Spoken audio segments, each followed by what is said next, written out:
پل صراط کیا ہے؟ روایت میں آتا ہے کہ جس روز اللہ کے حکم سے زمین و آسمان کی اطوار بدل دیے جائیں گے، اس روز صرف 3 مقام ہوں گے، ایک جنت، ایک جہنم اور جہنم کے اوپر سے گزرتا ہوا پل صراط۔ جنت تک جانے کے لیے صرف ایک راستہ ہوگا اور وہ ہے پل صراط، جس کے بارے میں روایات ہیں کہ وہ بال سے زیادہ باریک اور تلوار سے زیادہ تیز ہوگا، اور گزرنے والے کے اعمال کے مطابق اس پر مشکلات ہوں گی۔ کانٹے نما لوہے کے کیل ہوں گے جو گزرنے والے کے لیے مشکلات پیدا کریں گے، لیکن اس کے لیے جس کے اعمال بد ہوں گے۔ نبی اکرم صلی اللہ علیہ وسلم نے فرمایا کہ میں سب سے پہلے پل صراط سے گزروں گا۔ قرآن میں اللہ ارشاد فرماتا ہے کہ تم میں سے کوئی ایسا نہیں جو جہنم کے اوپر سے نہ گزرے، اور جہنم کے اوپر وہی پل وارد کیا جائے گا۔ ہر شخص کے گناہ اس کے جسم کے پیچھے مجسم ایک بھاری وزن کی مانند ہوں گے۔ پل صراط سے گزرتے ہوئے جس کے گناہ، جس کی بدعمالیاں زیادہ ہوں گی، اس کی رفتار اتنی ہی سست ہوگی۔ اس پل کے نیچے دہکتی ہوئی تاریکیوں میں ایک جہنم ہوگی جو گھڑے میں ہوگی، اور انسان اپنے سامنے بہت سے لوگوں کو اس گھڑے میں گرتا ہوا دیکھے گا، اور وہ بہت ہولناک دن ہوگا۔ سب سے بڑھ کر رفتاری سے جو شخص پل صراط سے گزرے گا وہ شخص جو اللہ کی رضا پہ راضی رہا اور اس کی زبان اللہ کے ذکر سے تر رہی۔ سب سے آخر پہ جو شخص گزرے گا وہ پیٹ کے بل گھسٹ گھسٹ کے گزر رہا ہوگا اور انتہائی تکلیف میں اللہ سے عرض کرے گا، فریاد کرے گا کہ میرے مالک، میں سب سے آخر پہ کیوں آیا ہوں؟ تو اللہ فرمائے گا، میں نے تجھے نہیں روکا تھا، یہ تیری بدعمالیاں تھی جنہوں نے تجھے ابھی تک روک رکھا تھا۔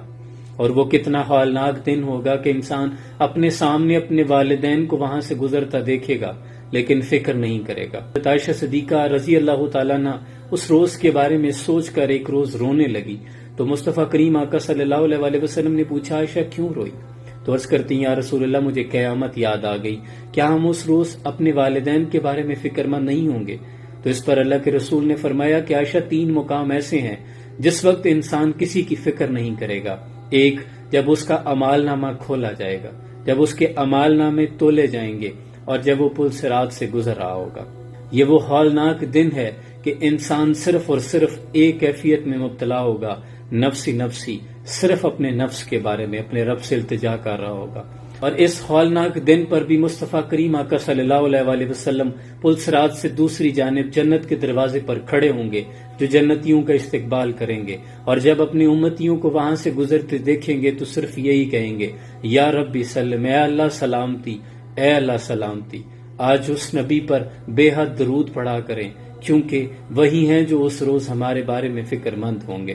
جس کے گناہ جتنے وزنی ہوں گے وہ اس گناہ کی وجہ سے، ان کے وزن کی وجہ سے جہنم کی جانب گر رہا ہوگا، اور اپنے سامنے کئی لوگوں کو گرتے دیکھے گا جن کی چیخو پکار سے اور جہنم کے نیچے اٹھتے ہوئے شعلے اس پل صراط کی ہیبت کو اور بڑھا دیں گے۔ ہم اس دنیا میں اس قدر مگن ہیں، اس کی رنگینیوں میں اتنا گم ہیں کہ ہمیں اس دن کے بارے میں ذرا بھی فکر نہیں ہے، جس کے بارے میں اللہ فرماتا ہے کہ وہ جہنم جو شک کرنے والوں کے لیے کھول کے سامنے رکھ دی جائے گی، وہ لوگ جو اس میں شک کرتے تھے، اور وہ دن آ کے رہے گا۔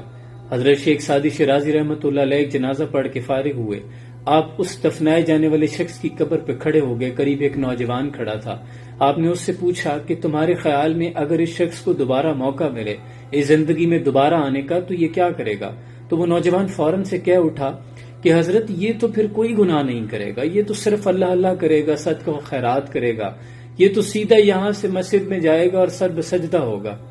تو شیخ سعدی شیرازی نے فرمایا کہ اس کے پاس تو وقت نہیں، تم ضرور کر لینا، آج ہمارے پاس وقت ہے۔ اللہ کریم سے دعا ہے کہ اللہ اس روز کی سختیوں سے ہر مسلمان، ہر امتی مصطفیٰ صلی اللہ علیہ وسلم کو اپنی رحمت کے سائے میں جگہ عطا فرمائے، اور ہمیں عمل صالح کرنے کی توفیق عطا فرمائے۔ سلام پہنچے۔